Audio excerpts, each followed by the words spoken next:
ছেলেকে আমি প্রতিদিন হাটে নিয়ে যাই, সেই জন্য ওর অভ্যাস হয়ে গেছে। দেখো কি বলে, বাবা হাতে নিয়ে যাওয়া না, কেন নিয়ে চলো না। কি করবি হাটে গিয়ে?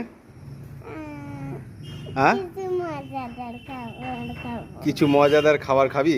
হ্যাঁ, আর কি নিবি? আর কুরকুরে নিবো। কুরকুরে তো এখানেও পাওয়া যায়। না, আর কি?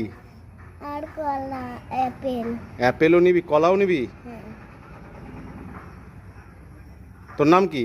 শুভজিৎ ঘোষ। তোমার বন্ধুদের হাই বলো। হাই। কোন হাটে যাবি বলতো? দূর হাতে গাছ। এটা কি গাছ? লেবু। কি লেবু? স্বর্ণপাতি। এটা পোকা ধরেছে বেটা, বহুত পোকা। দেখ না, পাতাগুলো নষ্ট হয়ে গেছে।